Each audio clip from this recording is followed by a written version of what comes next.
We're here to bring a new type of news show. New insights, new styles, and new topics every day. We are News Generation. Bring news just for you. It's Wednesday, July 3rd here in Seoul. I'm Song Yujin and you're watching News Generation. Today we're joined by Kwon Ju-hyun. Happy Wednesday. Happy Wednesday, and Park Ki-hoon. Happy Hump Day. Happy Hump Day. Now both are here to speak on behalf of those in their 20s and 30s. Now we're going to start with their news feed, which covers different hashtags and news items that have been trending online over the past 24 hours. Jin, the eldest member of BTS, will reportedly serve as a torchbearer for the Paris 2024 Olympics, which will kick off later this month. According to the music industry on Tuesday, he's expected to leave for France soon, though details about the specific location and schedule of his relay have not been disclosed. The 31-year-old recently completed his mandatory military service on June 12th. Now, staying in Korea, the Korean government will increase compensation for high-risk fetal treatments, raising payments by 3.75 to 5 times the current rates. According to the health ministry, this aims to lower fetal mortality rates and improve post-birth survival rates by enhancing compensation for 5 critical medical procedures, including fetal blood transfusions. Now, these procedures performed on fetuses within the womb are often avoided by doctors due to their difficulty and danger. The initiative will be implemented later this month. Finally, to the latest in the car crash near Seoul City Hall station that killed 9 people. Police said on Tuesday that the driver will be investigated on allegations of accidental homicide and that they are considering seeking an arrest warrant for him. The car, driven by a bus driver in his late 60s, as identified by local media, struck several pedestrians waiting at a crowded intersection on Monday night after reportedly going in the wrong direction and colliding with 2 other cars. The driver told investigators that his car accelerated abruptly and unintentionally. Test results show that the driver wasn't under the influence of alcohol or drugs. The suspect's car will be sent to the National Forensics Agency for examination. Now, many people here in the country and in other parts of the world are still in shock by this unexpected and unbelievable incident. The victims had no time to escape because the incident happened so fast if we look at surveillance footage videos. So here in the studio, how do you guys feel about this entire situation, this tragic accident? You know, it's been all over the news from yesterday, and it is truly a tragic and sad news to hear. And whether this accident was caused by abrupt or unintended acceleration, we'll have to wait and see on that front. But another controversial point that I'd like to point out is the qualifications of elderly drivers. Currently, the government requires drivers aged 75 and over to renew their license every 3 years, going cognitive tests and traffic safety education, whereas drivers over the age of 65 are only recommended to undergo cognitive tests and traffic safety training. So I can't really say that this driver lacked driving skills or cognitive skills because it's been reported that he's been a bus driver for over 40 years. So I think. But what I really want to highlight is that there needs to be stricter screening policies and, of course, safety measures implemented, especially for elderly drivers on a more regular basis without really discriminating against them. Because there has been a lot of controversy saying that, I mean, elderly people, from their point of view, they're saying, hey, we're still able to drive, we're safe drivers compared to the young people. But I think right now, the surrender rate of driver's license is only 2% right now, and I think the government is trying to encourage more elderly people to surrender their driver's license by actually, giving them some money on the side. But I think we're going to see more of these cases grow as we are an aging population. But it's something that really need to tackle on a serious matter. Regardless of whether this driver, the accident was influenced by his sense of driving skills and his age, I think that you mentioned a very good point. This kind of reminds us that we should think about, once again, the influences of older drivers and the driving age in general. Now, to you, Jian, what do you think about this situation? Well, first of all, condolences to the families of those who lost their lives in this tragic accident. Well, this accident actually highlights the critical importance of vehicle safety and the driver responsibility. It's quite important to investigate all claims thoroughly to prevent similar accidents in the future. And many experts say advanced car safety devices, car features and regular vehicle maintenance could help avoid these kind of accidents in the future. So drivers should also receive continuous training, and most of all, strengthening safety measures and infrastructure is crucial in order to protect the pedestrians and reduce the risk of such accidents. Definitely, this accident has given us a lot to think about, and once again, our hearts go out to all those victims and the bereaved family members. And that was our news feed for this Wednesday. So we're now going to move on to our main discussion of the day. Now, if you're an adult and enjoy taking a sip after a long day at school or work, now this episode is for you. Take a look at the screen to find out more. In the past, it was bibimbap and bulgogi for Korean food and makgeolli for drinks. But with the soaring interest and popularity of Korean culture, what was once a local favorite is now getting global attention. It's soju, a type of distilled grain-based Korean alcohol. Right, so as briefly mentioned in the video, soju, Korean soju has recently seen a surge in popularity worldwide, especially among the younger generation who really like to take a sip after college or after a long day of work. So starting with how big has the overseas soju market has become, Juyeon, I want to ask you, are there any stats and what do you think are behind this trend? Well, soju has seen significant growth in popularity worldwide, particularly among the younger generation. South China Morning Post highlights that soju is now featured in top bars and restaurants around the world. Well, back in the days, in the past, soju was often referred to as quote-unquote Korean vodka. But recently, it has become well known among many foreigners, and its actual consumption rate has greatly increased. According to a 2023 survey by Height Chilo, the global average consumption rate of soju rose from 23% back in 2016 to 81%. Wow, that's a big jump. That's right, in 2023. Well, this trend is driven by the global rise in interest in Korean culture, including K-pop, K-dramas, and Korean food, which often features soju. Right.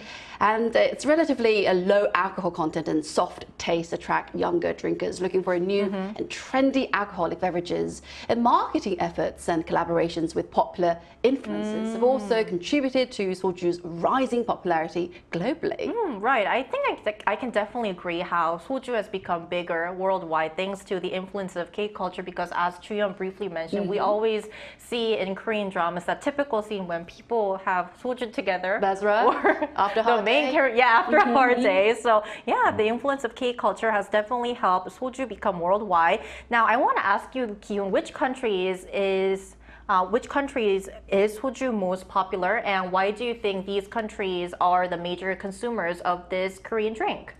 Well, many countries in Southeast Asia like Vietnam, Indonesia, and Singapore, local MZers, are growing fond of Korean vodka or soju. And also even in the States, soju has become more familiar among young Americans, especially with the recent trend of traditional Korean restaurants. Recently in New York Times, they featured an article on a Korean restaurant called Kisa. It's in New York, and it's receiving rave reviews. And it's a traditional home-style restaurant where they sell obviously traditional Korean food. Right. And of course, soju goes hand in hand with any kind of Korean food. It has great pairing. Exactly, especially for dinner as well. So, and also due to the increase in demand, overseas liquor companies have come up with their own type of soju in their respective countries. And I hear that there are over 170 different types of soju, as you can see on the screen. Wow. There's like that. The sweeter version, which is very popular among the younger females as well, including you, I guess, Eugene. Oh, yeah, probably. A lot of females prefer the sweeter version. And also, despite soju being sold at a much higher price overseas, foreigners get their hands on soju for its trendy and cool image. And like just what Juyeon just mentioned before, it's also about marketing as well. They use a lot of influencers. Right. And of course, in Korea, you see like top celebrities. Always doing the advertisements. Yeah, they're always in that soju ad. And like it kind of influences you to actually drink that kind of soju. Right. When you have your favorite celebrity drinking, right in front of you in restaurants. So I think it's a great marketing strategy as well. Right, so we're talking about how soju is becoming more global worldwide, and to find out more, we also asked our viewers whether they've tried soju before, and this is what 3 of them had to say. So if we look at the comments, Sean Mendes says, soju typically has a clean and smooth taste with a slight sweetness. It's often compared to vodka, but with a more subtle flavor profile. Some varieties can be quite strong, while others are milder and easier to drink. Leon says, I enjoy drinking fruit-flavored soju for the clean, slightly sweet taste and smooth finish. It's so refreshing, especially when served chilled. Oh, you know how to enjoy soju. And Rex Alex says, I like regular soju for its clean and smooth taste that makes it easy to drink. It's the Asian vodka, and I choose it over other Asian liquors that are also distilled from rice. So we can definitely see that a lot of global millennials and Gen Z are becoming fans and enjoying soju. So for more, we're going to now talk to a Gen Zer from a country where soju has become a sensation. We'll be right back after the break.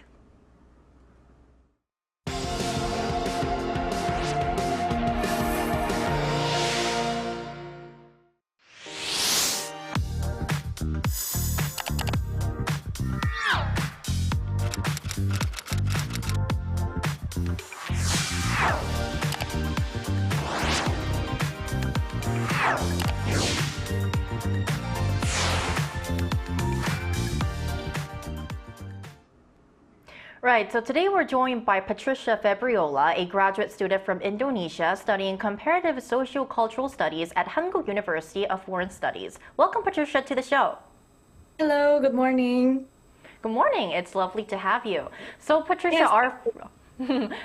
our first question for you today is, how popular is soju among millennials and Gen Z in Indonesia? Because as Kyun mentioned earlier, Indonesia has become one of the major consumers of this Korean alcoholic drink.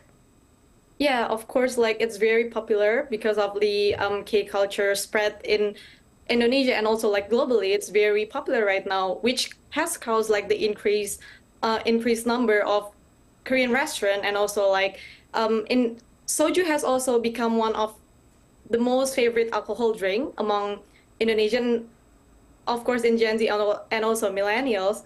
And also right now, nowadays, it's very easy to be accessed in the Korean restaurant, bars, and also e-commerce. But of course, it's not as easy to be accessed in Korea, where you can find it on the mart in front of your house. And also like the price itself, it's not as cheap as here, which if we convert it into won, it might be almost 10,000 won in Indonesia. So Yeah. why do people in your country love soju, and what do they particularly enjoy about it? And my last question is, have you tried it? Okay, so as I mentioned before, because of like the K culture spread has increased globally and also like in my country as well, people in Indonesia look up to Korean culture very much. And also like the way we like to enjoy it is actually to mix it with a fermented yogurt drink, like the small version. Well, in here actually people usually enjoy it when you mix it with soju and mekju. But it's kind of different because in Indonesia we like flavored foods and drinks. So usually the popularity of like flavored soju is more popular among Indonesian compared to like the original soju, but we love it so much. And personally for me, I'm not a really fan of alcohol drinks, but I've tried soju and I prefer it to drink with mekju actually. Yeah. You know your soulmate, Patricia. And Yeah. so when do you usually and drink? also- Oh, yes, go on. Oh, sorry. And also because like Indonesian, to be clear, like Indonesian is a country with various religions and we have like diversities as well in our culture. But the percentage of the Muslim in our population is quite high. So in Indonesia itself, we have this soju called halal soju. Well, it's actually not a real soju because if you want to have foods or drinks products in Indonesia, it's better to have like a halal logo on it. So people in Indonesia try to create and to imitate the soju packaging, but inside it's actually a carbonated drinks or like a virgin mojito kind of drinks. Oh, that's so interesting. Interesting. Yeah. Patricia, when do you usually drink soju? Is it when hanging out with friends, at family occasions, or at other times, or even at parties? Oh yeah, exactly. We usually enjoy soju when we have more to like gatherings and also like, for example, the family gatherings or like the friends and special occasion, for example, like birthday or New Year's. Because in Indonesia itself, we value drinking culture as a value of togetherness and also like to have a stronger bond with each other. Very interesting. All right, Patricia, thank you so much for your time today. We really appreciate it. Thank you very much. Thank you. Thank you. Well, I think that's really interesting that although soju can be quite expensive for overseas customers, as mentioned by Patricia before, these millennials and Gen Z customers, they're willing to pay even more to have that drink that they like. For example, soju. So, Kyun, I want to ask you, is this also a trend, a consumption trend that we're observing among younger generation here in Korea? It definitely is. And I just want to point out that it's very similar to drinking wine in Korea. I mean, when you think of wine in France, Italy, where it's like produced a lot, or even in the States, it's not that expensive to get your hands on a bottle of wine. But here in Korea, it's considered a lot more expensive compared to those countries. So I think it's a very similar kind of concept. Soju being a little more expensive overseas compared to Korea, obviously. But I remember where we previously tapped on a topic where a lot of MZers were getting into the trend of drinking whiskey and highball as well. Yeah. And you know, whiskey is considered a little costly here in Korea as well, but it became very accessible in supermarkets and even convenience stores nowadays. So people weren't so against buying expensive whiskey. And another factor that played a big part was during the COVID-19 lockdowns, where we were kind of forced to stay at home. And for people who were called 홈술족, like people who who like to stay home and drink by themselves or with a few friends at home, they had to choose what drinks they wanted to drink. And to be honest, like this is a personal thing as well. I prefer having whiskey or wine instead of soju at home because when you drink soju by yourself, you get really drunk. You can't stop, right? You can't stop. I see. Yeah. But it's not only whiskey and also highball that we're seeing a rise in consumption among the younger generation here in the country. Juyeon, I heard that Korean traditional drinks called 전통주, they're also gaining quite a lot of popularity among young people here. It is indeed. It's quite popular in Korean society these days. So many people would like to enjoy Korean traditional drinks in this society. And we can't, the Korean people, they the younger generations, excuse me, they prioritizes the enjoyment over cost when it comes to consuming their drinks. And analysis suggests that younger generations who value diverse experiences, they are actually turning their attention to traditional liquors made from domestic ingredients with excellent flavor and high quality, even if they are slightly more expensive than soju or beer. So sales of traditional liquors in convenience stores have been increasing, with their market share expected to be significant by 2030. I see. And as we're talking about the many ways our generation is enjoying a sip, for our viewers who want to taste soju for the first time, I want to ask you, because you guys seem to know very well about soju, do you guys have any tips on the best ways to enjoy this drink? Well, of course, we have somek in this society. We can't leave out somek when talking about... What is somek? Somek, mixed soju with beer. Oh, that's it, mixed soju with beer. Best combination. That's right. It's a popular combination in this society that balances the sweetness of beer with the kick of soju all together. Remember the days of fruit soju? Yeah. It seems like the fruit-flavored soju, which was popular in the past, is coming back into fashion. Fruit-flavored soju is soju that has been mixed with fruit flavors with strawberry, peach, grapefruit, or lemon. It's quite popular among younger drinkers these days for its variety of flavors and enjoyable taste. According to Korea Chungang Daily, the Haight Chilo has heavily promoted soju in Vietnam, resulting in a 39% increase in sales, largely driven by the popularity of fruit-flavored varieties. And some people enjoy drinking soju by adding cucumber or lemon to it. I'm not sure about that, but Me too. But who knows? Maybe soon we'll have some soju flavors like kimchi or bibimbap, because why right. not spice things up like Korean style? Right, very creative ideas from Jihyun. Now, Ki-hoon, what about you? What kind of suggestions do you have? Rule number one is to serve it chilled, because I realized that if you have it only slightly cold, you can taste more alcohol. Oh, yeah. Another method is, drinking it on the rocks, just like whiskey. Because personally, I tend to have like less hangover when I mix it with that's a good tip. ice cubes. But to be honest, soju goes well with any kind of food. You can mix it up with any kind of Korean food, but also Western food like pizza. So among my friends, we have the term piso. Pizza and soju, just like kind of like somek. So I enjoy that as well, having it over pizza as well. Yeah. That's a very happy thing that I think our viewers will really like. Or you can have it with kimchi. Oh yeah, wait, that's a good combination. Okay. Right. Now, last but not least, before we wrap up our discussion today, do you think that we'll see more Korean drinks apart from soju or traditional Korean drinks become more popular on the global stage? Of course, it will be really popular. I do believe that Korean drinks are on track to gain more global popularity in the future.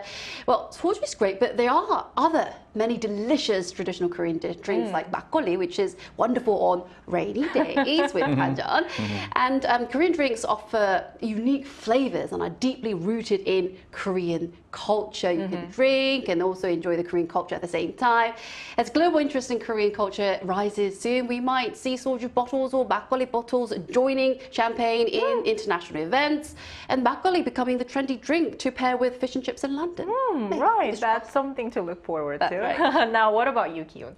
After talking about all the wonders of soju and of course makgeolli, here in the one and only international broadcasting station, Arirang. I think everyone around the world would, jump on the bandwagon and try this beautiful drink. It's wonderful. I think it's all about like a communal kind of experience here in Korea. When you drink, it's not about just getting drunk. It's like gathering around the table. And the people, the conversations, and every time we have a show, we have to say "짠," which with means the cheers. cheers. We think, each has a glasses. So I think it's all about the complete experience, which I think everyone actually enjoys. Not just in Korea, but people all over the world actually enjoy this kind of communal, kind of cultural drinking atmosphere in Korea. Right. So I hope our viewers got a chance to know about the Korean drink soju through our episode today. That's all the time we have for now. But Newsden is here every day from 9:30 to 10 a.m. Korea time, bringing you more topics young people are talking about. Special thanks to Kwon Ji-hyun Thank you for having me. and Park Ki-hoon. It's always a pleasure. And thank you everyone for watching. We'll see you tomorrow. We are News Generation.